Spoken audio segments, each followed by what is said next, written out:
ഇന്ന് നമുക്ക് തേക്കടി ബോട്ടിംഗ് വിശേഷങ്ങൾ കേൾക്കാം. ഞങ്ങൾ 2 ദിവസത്തെ ട്രിപ്പായിട്ടായിരുന്നല്ലോ തേക്കടിയിൽ പോയിട്ടുണ്ടായിരുന്നത്.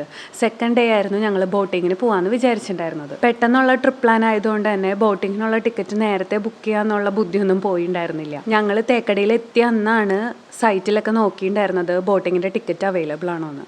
അപ്പോഴേക്കും എല്ലാം സോൾഡ് ഔട്ട് ആയിട്ടുണ്ടായിരുന്നു. ശരിക്കും ബോട്ടിങ്ങിൻ്റെ ടൈമിംഗ് എല്ലാ ദിവസവും രാവിലെ 9:30, 11:30, 1:30, 3:30 അങ്ങനെയാണ്. ഞങ്ങൾ രാവിലെ നേരത്തെ തന്നെ ബ്രേക്ക്ഫാസ്റ്റൊക്കെ കഴിച്ച് KTDCയുടെ സ്ഥലത്തെത്തിയിട്ടുണ്ടായിരുന്നു. അവിടെ നിന്ന് നമ്മൾ ഫോറസ്റ്റിൽ കൂടിയുള്ള ട്രിപ്പിനുള്ള ടിക്കറ്റ് എടുക്കണം. ഒരാൾക്ക് 20 രൂപയോ മറ്റോ ആണെന്നാണ് എൻ്റെ ഓർമ്മ. കറക്റ്റ് ഓർമ്മയില്ല കേട്ടോ. അവിടെ നിന്ന് നമ്മളെ അപ്പോൾ ബസ്സിൽ 4 കിലോമീറ്ററോളം കാട്ടിക്കൂടെ കൊണ്ടുവന്നിട്ട് ഈ ബോട്ടിങ്ങിൻ്റെ എൻട്രി പോയിന്റിൽ എത്തിക്കും. അവിടെ 1-2 കഫേകളും റെസ്റ്റ് ചെയ്യാനൊക്കെ സ്ഥലമൊക്കെ ഉണ്ട്. ഞങ്ങൾ രാവിലെ 9:30 ആയപ്പോഴേക്കും അവിടെ എത്തിയിട്ടുണ്ടായിരുന്നെങ്കിലും പിന്നെ ഉച്ചയ്ക്ക് 1:30ക്കുള്ള ബോട്ടിങ്ങിനുള്ള ക്യൂവിലാണ് ഞങ്ങൾക്ക് സ്ഥലം കിട്ടിയത്. അതുകൊണ്ട് തേക്കടി ബോട്ടിങ്ങിന് പോകാൻ ആഗ്രഹമുള്ളവർ നേരത്തെ തന്നെ സൈറ്റിൽ ബുക്ക് ചെയ്തിട്ട് വരികയാണ് നല്ലത്.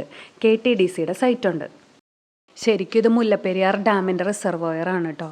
ഈ കുറ്റികളൊക്കെ പോലെ കാണുന്നത് പണ്ട് ഇവിടെ നല്ല കൊടും കാടായിരുന്നല്ലോ. അപ്പോൾ ഡാമൊക്കെ കെട്ടി വെള്ളം പൊങ്ങിയപ്പോൾ അതൊക്കെ ചീഞ്ഞിട്ട് മരത്തിൻ്റെ കുറ്റികൾ മാത്രമായിട്ട് നിൽക്കുന്നതാണ്. ഏകദേശം 1.5 മണിക്കൂറോളം ബോട്ടിംഗ് ഉണ്ട്. 3/4 മണിക്കൂർ വൺ വേ, പിന്നെ 3/4 മണിക്കൂർ തിരിച്ചു. ഞങ്ങൾ മാനുകളെയും കാട്ടുപോത്തുകളെയും മ്ലാവ്, കാട്ടുപന്നി അങ്ങനെ കുറേ ജീവികളെയൊക്കെ കണ്ടിട്ടുണ്ടായിരുന്നു. ഭാഗ്യമുള്ളവർക്ക് കാട്ടാനകളെയും കാണാൻ പറ്റും. ഏറ്റവും നല്ലത് രാവിലെ 9:30യുടെ ട്രിപ്പ് അല്ലെങ്കിൽ വൈകിട്ട് 3:30യുടെ ട്രിപ്പാണ്. അതാകുമ്പോൾ അധികം വെയിലൊന്നും ഉണ്ടാവില്ല. പക്ഷെ ഞങ്ങൾ പോയ സമയം 1:30ക്കും വലിയ കുഴപ്പമുണ്ടായിരുന്നില്ല. കാരണം എന്താണെന്ന് വെച്ചാൽ നല്ല മഴക്കാറുണ്ടായിരുന്നു. ഞങ്ങളുടെ ബോട്ടിങ്ങിൻ്റെ പകുതി സമയത്തോളം മഴയും കിട്ടിയിട്ടുണ്ടായിരുന്നു. എനിക്ക് പക്ഷെ മഴയുള്ള എക്സ്പീരിയൻസ് ആണ് ഇഷ്ടമായത്.